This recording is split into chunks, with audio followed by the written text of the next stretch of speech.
Hello दोस्तों, नमस्कार। नौकरी विद मधुसूदन यूट्यूब चैनल पे आप सभी लोगों का हार्दिक स्वागत है। दोस्तों, आज के जो वीडियो उसमें हम पढ़ेंगे जो आपका राजनीतिक भारतीय राज्य व्यवस्था का एक चैप्टर है, संघ एवं इसका क्षेत्र।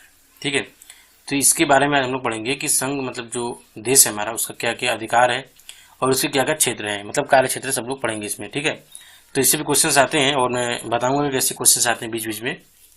तो वीडियो को लास्ट तक देखिएगा और समझ में आया तो लाइक कीजिएगा, चैनल को सब्सक्राइब कीजिएगा। ठीक है, तो देखिए, संघ एवं राज्य क्षेत्रों में मतलब इस टॉपिक में हम लोग पढ़ेंगे कि राज्यों का जो निर्माण होता है वो कैसे होता है, क्यों, मतलब किस किस अधिनियम के तहत होता है, मतलब और राज्य हम लोग कितने राज्य बना सकते हैं, क्या कर सकते हैं, मतलब सब कुछ, सीमाओं में परिवर्तन, सब कुछ लेकर इसी टॉपिक के अंतर्गत आता है। ठीक है, तो इसको आपको पढ़ना बहुत ही जरूरी हो जाता है। तो देखिए, भारत राज्यों का संघ है, इसका मतलब क्या है कि भारत में जो है क्या है, एकल नागरिकता है। ठीक है, एकल नागरिकता, एकल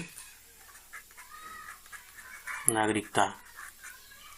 इसका मतलब यह है कि आप अगर भारत में रह रहे हैं तो आपको केवल और केवल भारत के नागरिकता की जरूरत पड़ेगी। ऐसा नहीं है कि मान लीजिए कि मैं भारत में रह रहा हूँ और मेरा जो स्टेट है वो यूपी है। ठीक है, तो ऐसा नहीं कि मुझे उत्तर प्रदेश सरकार से भी एक नागरिकता लेनी होगी, नहीं, दोहरी नागरिकता नहीं है। या दोहरी नागरिकता कहाँ पर है?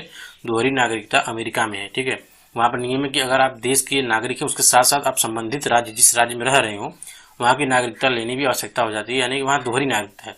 लेकिन हमारे यहाँ क्या है, एकल नागरिकता है, यानी कि अगर आप भारत के नागरिक हैं तो आप किसी भी राज्य में कहीं पर भी रह सकते हैं। ठीक है, तो भारत राज्यों का संघ है, यानी कि भारत में जो राज्य हैं वो मिलाकर के एक संघ बनाया गया है। ठीक, तो अब उसके बाद जब ये आज़ादी मतलब हुई, तो उसके बाद जब संविधान लिखा जाने लगा तो उसमें ये तर्क दिया गया कि भारत का जो संविधान है उसमें जो भारत शब्द है, ठीक है, उसमें हम लोग भारत को जोड़ें या इंडिया को। मतलब ये कन्फ्यूजन हो गया क्योंकि जो ब्रिटिश थे वो भारत को इंडिया कहते थे, लेकिन हम लोग भारत को भारत कहते थे। तो ये कन्फ्यूजन हो गया कि मतलब किस शब्द को लिया जाए। तो संविधान में लिखा गया कि भारत जो कि इंडिया है। ठीक है, भारत जो कि इंडिया, यानी कि दोनों शब्दों को लिया गया। ठीक, तो ये एक सेंटेंस दिया गया, भारत जो कि इंडिया है, यह सेंटेंस लिखा गया। इसका मतलब है कि भारत और इंडिया दोनों से आप भारत को संबोधित कर सकते हैं। ठीक है, इसके अलावा हिंदुस्तान, आर्यवर्त, ऐसे कोई भी शब्द संविधान में दर्ज नहीं है। मतलब ये नाम है लेकिन एक्चुअली में संविधान में दर्ज नहीं है। आपको कुछ भी संविधान में संशोधन करना होगा, कुछ भी करना होगा, तो आप इन्हीं दोनों नामों में से एक नाम को चुनेंगे। ठीक है, चलिए, तो ये क्वेश्चन जैसे इसमें आते हैं कि अगर संविधान संशोधन होता है तो उसमें भारत को किस नाम से संबोधित किया जाता है? हिंदुस्तान, भारत, इंडिया, आर्यवर्त। ठीक, तो आप उसमें मतलब अगर ये रहेगा कि भारत और इंडिया, तो उसमें एक ऑप्शन रहेगा कि ए एंड बी दोनों। ठीक, तो भारत और इंडिया अगर ऑप्शन में, तो ये वाला ऑप्शन आपका सही हो जाएगा। लेकिन अगर इन दोनों से एक दिया है तो या तो भारत को चुनेंगे या तो इंडिया को। ठीक है, देखिए, उसके बाद संविधान संघीय ढांचा है। ठीक है, संघीय ढांचा का मतलब क्या है कि जो संविधान है वो भारत के एकल मतलब भारतीय मतलब एक देश के अनुसार लिखा गया है। ऐसा नहीं है कि जो संविधान लिखा गया वो राज्य के अनुसार है। ठीक है, राज्य के अनुसार नहीं है। ठीक, ये किसके अनुसार है? ये हमारे देश के अनुसार है। यानी जो भारत का संविधान बनाया गया वो संघीय ढांचा है, मतलब संघ के अनुसार बनाया गया है। यानी जो जो भी चीजें लिखी गई हैं इसमें वह संघ के अनुसार लिखी गई हैं। अब चलिए, अच्छा, इतना तो हो गया। अब आते हैं अनुच्छेद 1, 2, 3, 4। ठीक है, इसके बारे में पढ़ते हैं। तो इसमें देखिए, इस चैप्टर में हम लोग अनुच्छेद के बारे में नहीं पढ़ रहे हैं, इस चैप्टर में हम लोग पढ़ रहे हैं संघ एवं उसके राज्य क्षेत्र के बारे में। तो जो जो अनुच्छेद इंपॉर्टेंट है, जिस जिस अनुच्छेद का इसमें जिक्र किया गया है, हम उसके बारे में आपको बताएंगे। देखिए, अनुच्छेद 1 के अनुसार 3 श्रेणी में बांटा गया है। ठीक है, मतलब अनुच्छेद 1 में 3 चीजों को लिखा गया है। पहला क्या है? राज्य के क्षेत्र, दूसरा संघ के क्षेत्र और तीसरा ऐसे क्षेत्र जिन्हें किसी भी समय भारत सरकार द्वारा अधिगृहित किया जा सकता है। समझ में आया? मतलब अनुच्छेद 1 में यह उल्लेखित है कि जो राज्य के क्षेत्र होंगे, जो संघ यानी कि केंद्र के क्षेत्र होंगे, और ऐसे क्षेत्र जो सरकार द्वारा बाद में अधिग्रहण किए जा सकते हैं। जैसे कि बाद में गोवा को अधिग्रहण किया गया था। आपको पता होगा कि गोवा सबसे लास्ट में आजाद हुआ था, तो इसको भारत सरकार द्वारा अधिग्रहित किया गया था। ठीक, तो ये सब क्षेत्र अनुच्छेद 1 के मतलब अंतर्गत श्रेणी में आते हैं। ठीक, अच्छा, तो अनुच्छेद 1 मतलब कहता क्या है? देखिए, भारत एक संप्रभु देश है। संप्रभु का मतलब यह एक आजाद देश है। ठीक, इस पर किसी भी देश की गुलामी नहीं है। ठीक है, देखिए, अंतर्राष्ट्रीय कानून के तहत विदेशी क्षेत्र का भी अधिग्रहण कर सकता है, संधि, खरीद, लीज या उपहार स्वरूप। ठीक है, इसका इस वाक्य का मतलब यह है कि अंतर्राष्ट्रीय कानून का उल्लंघन न करते हुए भारत किसी भी देश से संधि कर सकता है, मतलब उस देश को अपने में विलय कर सकता है, किसी भी देश के किसी राज्य या भूभाग को खरीद सकता है, किसी भी देश या मतलब कि क्षेत्र को वह लीज पर ले सकता है उस देश से, या फिर वह देश चाहे तो उसको उपहार में, मतलब भारत को उपहार में दे सकता है और भारत उसको ले सकता है। यह किसके अंतर्गत आता है? अनुच्छेद आर्टिकल 1 के अंतर्गत। ठीक है, चलिए इतना आपको समझ में आ जाना चाहिए कि जो अंतर्राष्ट्रीय कानून है, क्योंकि देखिए भारत एक संप्रभुत्व देश है, इस पर किसी की गुलामी नहीं है। ठीक, तो अंतर्राष्ट्रीय कानून जो बनाए गए हैं उसके अनुसार, मतलब जबरदस्ती कब्जा न करके, ठीक है, किसी भी विदेशी क्षेत्र का अधिग्रहण कर सकता है। अधिग्रहण का अर्थ इसमें है कि ऐसा नहीं कि कब्जा कर ले, अधिग्रहण का अर्थ है कि उस देश से संधि कर ले या फिर उस देश के कुछ हिस्से को खरीद ले उस देश से, या उस देश के कुछ जमीन को लीज पर ले ले, या फिर वह देश इंडिया को उपहार में दे दे। ठीक, तो ये सब किसके अंतर्गत आता है? आर्टिकल 1 के अनुसार। उसके बाद है अनुच्छेद 2। ठीक, अनुच्छेद 2 मतलब क्या करता है, क्या बताता है हमें कि नए राज्य को भारत के संघ में शामिल कर सके। ठीक, दूसरा है नए राज्य के गठन की शक्ति। इसका मतलब यह है कि जो नया राज्य, देखिए अनुच्छेद 2 और 3 में ज्यादा अंतर नहीं है, मैं आपको बता दूंगा डिफरेंस क्या है। तो नए राज्य को भारत के संघ में शामिल करे, इसका इस शब्द को समझिएगा, नए राज्य को भारत के संघ में शामिल करे। ऐसा नहीं है कि भारत में ही नए राज्य को बनाए, शामिल करे। इसका मतलब यह है कि जो भारत के बाहरी राज्य हैं, ठीक है, भारत के बाहरी राज्य, बाहरी राज्य, उनको क्या करे? शामिल करे। इसके उदाहरण क्या है? इसके उदाहरण मैंने आपको ऊपर बताया, गोवा। गोवा को भारत ने अपने में शामिल कर लिया था, सिक्किम को किया था। इसके अलावा आपको पता होगा कि जम्मू कश्मीर को भी किया गया था। ठीक, मतलब भारत ने इन चीजों को बनाया नहीं था, ठीक है, इनको अपने में शामिल किया था। तो ये अनुच्छेद 2 के अनुसार आएंगे। ठीक, इसके अलावा नए राज्य के गठन की शक्ति। ठीक है, तो नए राज्य के गठन की शक्ति का मतलब यह है कि वह किसी भी भूभाग को जोड़ करके, तोड़ करके, किसी भी तरीके से नए राज्य को बना सकता है। ठीक है, अच्छा अब इसको थोड़ा सा और पढ़ते हैं अनुच्छेद 2 को, लेकिन उसके पहले अनुच्छेद 3 को पढ़ लेते हैं। ठीक, भारतीय संघ के नए राज्यों के गठन। ठीक है, नए राज्यों का गठन, वर्तमान राज्यों में परिवर्तन। ठीक, देखिए इसका मतलब यह है कि भारत जो है, जो मतलब इसके अंदर राज्य हैं, ठीक है, मान लेते हैं वर्तमान की एग्जाम्पल से यहाँ पर समझते हैं कि भारत के अंदर कितने राज्य हैं? 28 राज्य हैं। ठीक है, 2019 के संशोधन के बाद 28 राज्य हैं, 9 केंद्र शासित प्रदेश हैं। ठीक, तो भारत क्या कर सकता है? इस 28 राज्य में से जोड़ तोड़ मरोड़ करके इसको चाहे तो 29 कर सकता है, 30 कर सकता है, 31 कर सकता है, मतलब कि अपने अकॉर्डिंग जितने राज्य चाहे बना सकता है। लेकिन वह भारतीय संघ के ही क्षेत्र होने चाहिए। ऐसा नहीं है कि वह पाकिस्तान की किसी जमीन को कब्जा करके उसको नए राज्य बना ले। ठीक, ऐसा नहीं, अनुच्छेद 3 में ऐसा नहीं बताया गया है। अनुच्छेद 3 में बताया गया है कि भारतीय संघ के नए राज्यों का गठन। ठीक, यानी कि भारत के अंतर में ही जितने भी राज्य हैं उनको तोड़ मरोड़ के, सीमाओं में परिवर्तन करके उनको जो है कि नए राज्य का गठन किया जा सकता है। दूसरा है पॉइंट इसमें कि वर्तमान राज्यों में परिवर्तन। परिवर्तन से इसमें अर्थ है कि राज्य का नाम का परिवर्तन, उसकी सीमाओं में परिवर्तन। ठीक, कि मतलब उसकी सीमाएं कहां से कहां तक हो जाएंगी, या उसके क्षेत्र में घटा बढ़ा सकता है अन्य राज्यों की तुलना से। ठीक, ये होता है अनुच्छेद 3। तो देखिए 2 और 3 में अंतर क्या है? 2 और 3 में अंतर है कि जो दूसरा अनुच्छेद है यह बाहरी सीमाओं को अपनी सीमा में शामिल करने के लिए बताता है। ठीक, लेकिन जो 3 है वो अपने अंदर की ही सीमाओं को अपने अंदर ही संशोधन करने की शक्ति प्रदान करता है। ठीक है, चलिए देखिए राज्यों के पुनर्गठन पर संसद की शक्ति। इसका मतलब है कि जो राज्य बनेंगे उस पर संसद की क्या क्या शक्ति है, वो कैसे अधिग्रहित कर सकता है, क्या क्या उसमें कर सकता है, उसमें मतलब अनुच्छेद में बताए गए हैं इन सब में। ठीक है, तो देखिए अनुच्छेद 3 संसद को अधिग्रहित करता है। ठीक, यानी अनुच्छेद 3 संसद को क्या क्या अधिकार देता है? राज्य का क्षेत्र अलग करके दो या अधिक राज्य को मिला करके, भागों को मिला करके क्या किया जा सकता है? एक नए राज्य का गठन किया जा सकता है।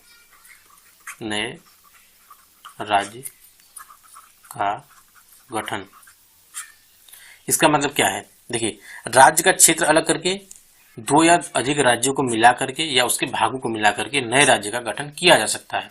मतलब इसको समझिएगा कि ये मान लीजिए कि यूपी है, ठीक, और ये मान लीजिए कि बिहार है। ठीक, अब क्या किया, जैसे राज्य के क्षेत्र को अलग करके, तो राज्य का क्षेत्र मतलब क्या है? ठीक, एक क्षेत्र इसका बिहार का अलग कर दिया गया, ठीक, एक क्षेत्र यूपी का अलग कर दिया गया, और मान लीजिए कि इधर पश्चिम बंगाल आपका है ऐसे, तो एक क्षेत्र पश्चिम बंगाल को मिला करके क्या किया जाएगा? ये एक राज्य यहाँ पर बना दिया गया। ठीक, ऐसे एक राज्य बना दिया गया। फिर उसमें बोला 2 या अधिक राज्य को मिलाकर। ठीक, तो ये मान लो कि ये यूपी है और ये बिहार है, तो अब सरकार ने क्या किया, संघ ने क्या किया, यानी संसद ने क्या किया कि इन दोनों को मिला करके क्या किया, एक राज्य बना दिया। ठीक, फिर उसके बाद है कि उसके भागों को मिला करके, तो या फिर ये भी हो सकता है कि ये मान लो यूपी है और ये बिहार है, तो ये इतने क्षेत्र भागों को मिला करके एक नए राज्य का गठन कर दिया गया। ये शक्ति प्रदान करता है अनुच्छेद 3 संसद को। ठीक, दूसरा है राज्य क्षेत्र को बढ़ा सकती है। तो इसको समझेंगे कि मान लो कि ये हमारा जैसे कि मान लो यूपी है, ठीक, और ये मान लो कि बिहार है इसके बगल में। ठीक, अब राज्य क्षेत्र को बढ़ा सकते हैं, मतलब ये है कि जो हमारा ये यूपी है, ठीक है, और ये हमारा बिहार है, क्या करेगी, मान लो बिहार छोटा है और सरकार मतलब संसद चाहता है कि बिहार को सीमा को बढ़ा दिया जाए, तो वह यहाँ से मान लो सीमा को घसका करके कुछ जिलों को, कुछ क्षेत्रों को मिलाकर बिहार को इतना बड़ा बना दिया और यूपी को छोटा कर दिया। मतलब ये शक्ति प्रदान करता है संसद को अनुच्छेद 3। ठीक, वह राज्य के क्षेत्र को बढ़ा सकती है, और सेम यही कर सकती है कि वो घटा भी सकती है। अगर वो किसी सीमा को बढ़ा सकती है तो किसी भी राज्य की सीमा को घटा सकती है। उसके अलावा सीमाओं में परिवर्तन। ठीक है, सीमाओं में परिवर्तन मतलब यह है कि न घटा सके न बढ़ा सके, मतलब वो बस क्या करे कि मान लो कि अगर 5 किलोमीटर हमने बिहार की भूमि को यूपी में मिला दिया, तो हमने फिर 5 किलोमीटर भूमि को किसी अन्य दिशा में या अन्य जगह पर क्या किया, बिहार में यूपी को, मतलब बिहार में मिला दिया यूपी के क्षेत्र को। तो ना हमने सीमा को घटाया न बढ़ाया, बस सीमा में परिवर्तन कर दिया, मतलब 5 किलोमीटर उधर दिया, 5 किलोमीटर इधर ले लिया। उसके अलावा नामों में परिवर्तन। ठीक, तो नामों में परिवर्तन से क्या मतलब है कि संसद जो है वो किसी भी राज्य के नाम को बदल सकती है। जैसे आपको पता होगा कि उत्तर प्रदेश का पहले नाम क्या था, संयुक्त प्रांत। संयुक्त प्रांत बाद में क्या कर दिया गया, इसे यूपी कर दिया गया। ऐसे ही आपका उड़ीसा था, बाद में क्या कर दिया गया, उड़ीसा कर दिया गया। ठीक, और उसके पहले क्या था, मद्रास था, उसको क्या कर दिया गया, तमिलनाडु।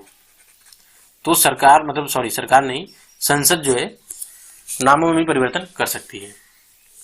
अच्छा, इसमें कुछ पॉइंट हैं कि कैसे मतलब कि नए राज्य की स्थापना होगी। देखिए, पहला पॉइंट है कि राष्ट्रपति की पूर्व मंजूरी के बाद ही संसद में पेश होगा। मतलब यह है कि मान लीजिए संसद ने मूड बना लिया कि हमें नए राज्य को बनाना है या नए राज्य को बिगाड़ना है, तो मतलब बिगाड़ने से मतलब है कि उसकी सीमा में परिवर्तन करना है। तो मान लेते हैं कि राज्य को बनाना है, नए राज्य को, तो ऐसा नहीं है कि संसद में डायरेक्ट बिल पर आ जाएगा। ठीक है, सबसे पहले अगर राज्य में परिवर्तन होगा तो पूरी डिटेल सही, ठीक है, पूरा डिटेल उसका बनाया जाएगा और उसको कहाँ भेजा जाएगा, प्रेसिडेंट के पास।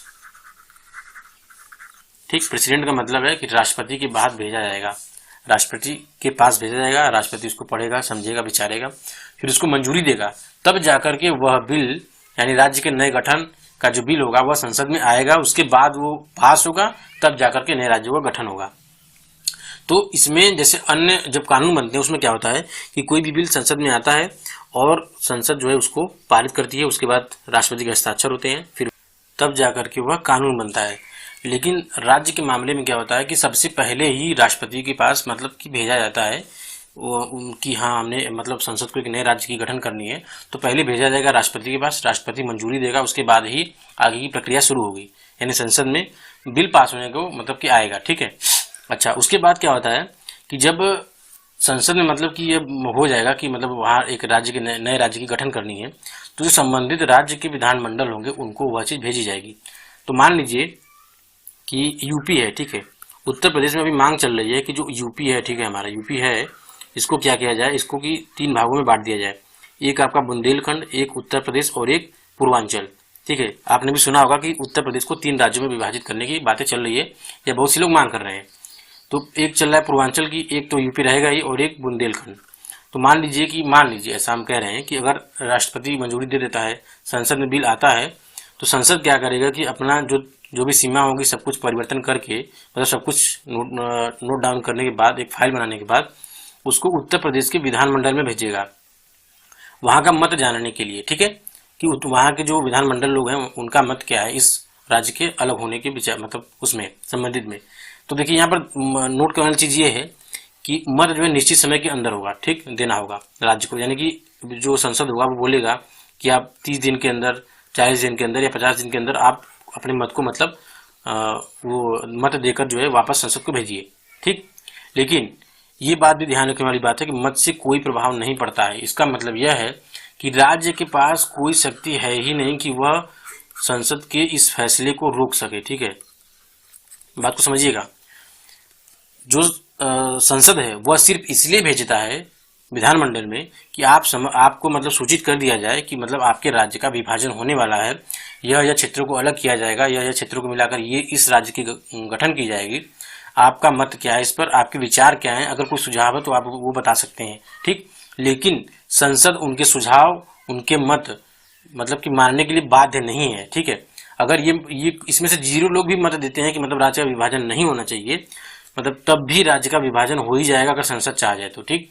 इसका मतलब यह है कि इनके मत से यानी इनके वोटिंग से कोई प्रभाव नहीं पड़ता है। संसद चाहे, अगर राष्ट्रपति की मंजूरी मिल गई है तो संसद चाहे तो नए राज्य को बना देगी, ठीक। राज्य के विधानमंडल के मतलब विरोध का कोई भी प्रभाव नहीं पड़ता है इस पर, ठीक है। चलिए आगे चलते हैं। संसद अपने अनुसार भारत के मानचित्र का पुनर्निर्धारण कर सकती है, ठीक। तो ये तो इतना मैंने आपको बताया, तो इससे आप समझ ही सकते हैं कि भारत जो चाहे मतलब जो संसद है वह भारत के मानचित्र को पुनर्निर्धारण कर सकती है। उसका तात्पर्य देखिए यह है कि वह चाहे जितने राज्य को बढ़ा सकती है, ठीक, बढ़ा सकती है, घटा सकती है, ठीक। तो क्या कर सकती है, इसका मतलब यह है कि भारत का जो मानचित्र है, मान लीजिए अभी 28 राज्यों का मानचित्र बना है, तो अगर संसद चाहे तो नए राज्य का गठन करके क्या कर सकती है, उसके मानचित्र में फेरबदल कर सकती है, यानी पुनर्निर्धारण कर सकती है। यानी संसद के पास यह शक्ति है। क्वेश्चन में आता है कि क्या भारत के मानचित्र को का पुनर्निर्धारण संसद कर सकती है, ठीक। तो आप जवाब में क्या देंगे, हाँ, ठीक है। अच्छा, ऊपर मैंने एक चीज नई क्वेश्चन आपसे बताया कि अगर मान लीजिए क्वेश्चन आ जाता है कि अगर राज्य के विधानमंडल में मतलब के लोग विरोध करें या विरोध में मत ज्यादा हो कि मतलब नए राज्य का गठन न हो, तो क्या संसद को उसकी बात को माननी पड़ती है? तो वहां पर आपका क्या जवाब होगा कि नहीं, संसद उसका जवाब मानने के लिए बाध्य नहीं है, ठीक है। अच्छा, आगे चलते हैं। संघ सरकार राज्य को समाप्त कर सकती है, ठीक है। ये पॉइंट है कि संघ सरकार है यानी कि संसद जो है वो क्या कर सकती है, किसी राज्य को समाप्त भी कर सकती है। मान लीजिए कि यूपी है और बिहार है, ठीक, ये मिला करके चाहे तो एक राज्य बना सकती है, यानी कि बिहार को खत्म करके वो उत्तर प्रदेश में मिला सकती है, ठीक, यानी कि वो राज्य को समाप्त भी कर सकती है। संविधान में राज्य की कोई गारंटी नहीं है, ठीक है। इसका मतलब है कि जो संविधान हमारा है उसमें ऐसा कहीं पर भी नहीं लिखा है कि जो राज्य आज अस्तित्व में है वो कल नहीं होगा, ठीक। मतलब इस बात की कोई गारंटी नहीं है कि आज मान ली उत्तर प्रदेश है तो कल नहीं रहेगा, क्योंकि संसद जब चाहे अपने भारत के मानचित्र को बदल करके नए राज्य का निर्माण कर सकती है, नए राज्य को समाप्त कर सकती है, ठीक है। सीमाएं घटा बढ़ा सकती है, नाम बदल सकती है। तो संविधान में कहीं भी राज्य की कोई गारंटी नहीं है, ठीक। चलिए, इतना तो हो गया आपका अनुच्छेद 3 तक। उसके बाद है अनुच्छेद 4, राज्यों का प्रवेश या गठन, ठीक है। उसके बाद है नए राज्यों के निर्माण, सीमाओं, क्षेत्रों और नामों में परिवर्तन को संविधान के अनुच्छेद 368 के तहत संविधान संशोधन नहीं माना जाएगा। इसका मतलब है कि जो अनुच्छेद 4 है वो बताता है कि जो राज्य का प्रवेश या गठन होगा, ठीक, इसके अलावा जो नए राज्य का निर्माण, सीमा, क्षेत्र या नामों में जो परिवर्तन होंगे वह संविधान संशोधन नहीं होगा, ठीक है। वो किसी भी संविधान संशोधन के अनुसार नहीं आएगा, यानी कि वह एक संसद द्वारा बिल पारित चीज है, बिल पारित।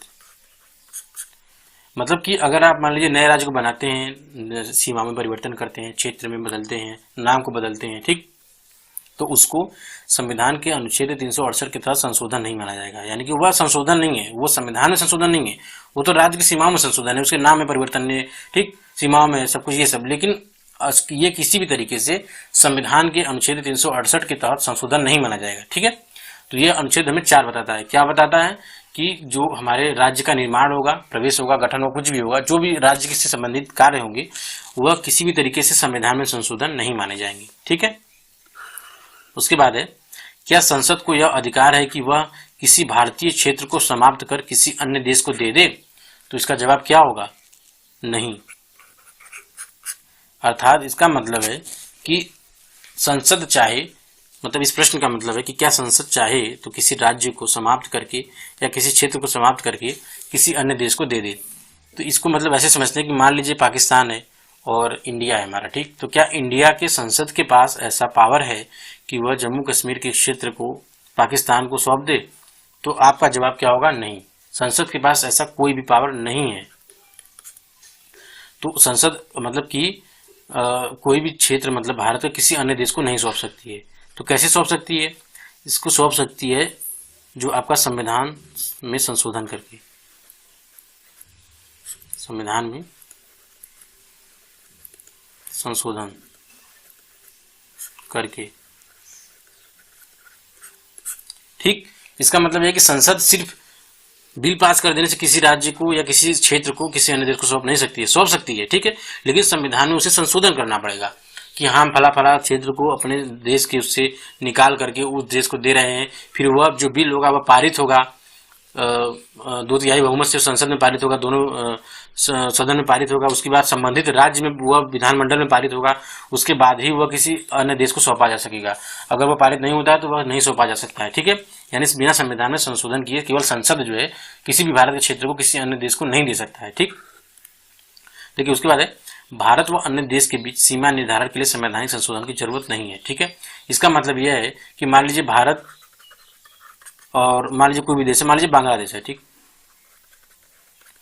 इनके बीच किसी सीमा को लेकर विवाद है, ठीक, विवाद चल रहा है, तो भारत व अन्य देश के बीच सीमा निर्धारण के लिए संवैधानिक संशोधन की जरूरत नहीं है। इसका मतलब यह है कि मान लीजिए कि विवाद चल रहा है तो इंडिया क्या करता है, कुछ क्षेत्र को बोलता है कि भैया बांग्लादेश तुम इतना क्षेत्र हमसे ले लो, लेकिन हमारे लिए इतना क्षेत्र तुम अपना ये हमको दे दो, ठीक, कि हो सकता है भौगोलिक कारण हो, भाषाई कारण हो, कुछ भी हो, तो भारत क्या कहेगा भैया आप इतना मेरा क्षेत्र ले लो, लेकिन हमको उतना क्षेत्र हमको यहाँ से दे दो। तो इसके लिए क्या करना होगा कि संविधान में संशोधन करने की जरूरत नहीं पड़ेगी।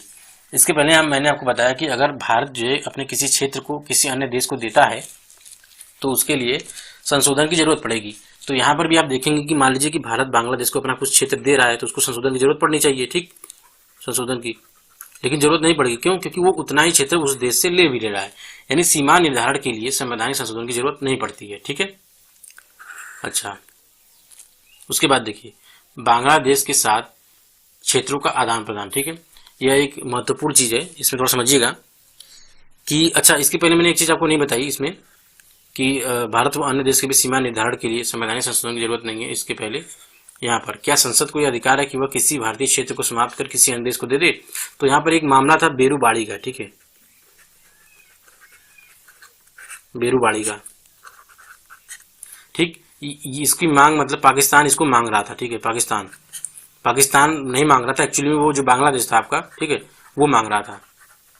तो बांग्लादेश तो पहले पाकिस्तान के अधीन था, ठीक है, वो तो बाद में आजाद हुआ। तो पाकिस्तान एक तरह से डिमांड कर रहा था जो बांग्लादेश के क्षेत्र था बेरूबाड़ी, ठीक है, इसको बांग्लादेश में मिलाने के लिए। तो इसको मतलब कि संसद में क्या किया गया, एक नवा संविधान संशोधन लाया गया, ठीक है, नवा संविधान संशोधन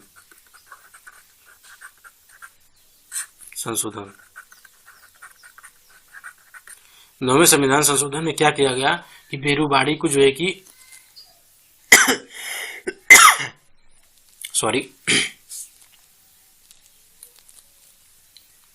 बेरूबाड़ो को पाकिस्तान को सौंप दिया गया, यानी नौवें संविधान संशोधन करके बिल पारित करके उसके बाद इसको सौंपा गया, ठीक, डायरेक्ट संसद से नहीं पास हुआ, इसको संविधान में संशोधन किया गया। नौवां संविधान संशोधन इससे संबंधित है, क्वेश्चन आ सकता है कि नौवां संविधान संशोधन किस चीज से संबंधित है।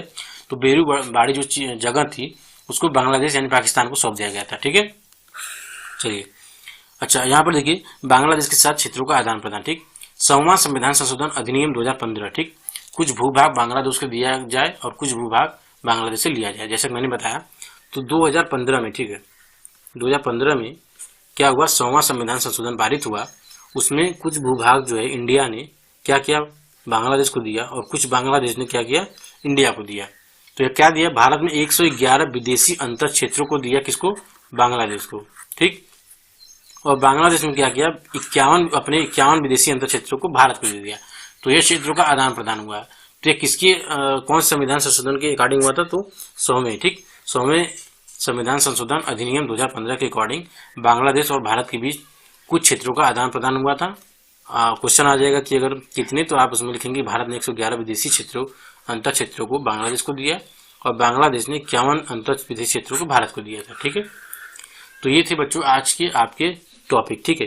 ये देखिए ये इस चैप्टर का पार्ट 1 था, पार्ट 2 आएगा, ठीक है। अभी पार्ट 2 में क्या होगा कि जो नए नए राज्य बने थे कैसे बने थे, मतलब क्या क्या निर्माण हुए थे, किस किस को जोड़कर तोड़कर बनाया गया था, कि कैसे कैसे नाम परिवर्तन हुए, कौन से संशोधन हुए, उसको बताएंगे, ठीक है।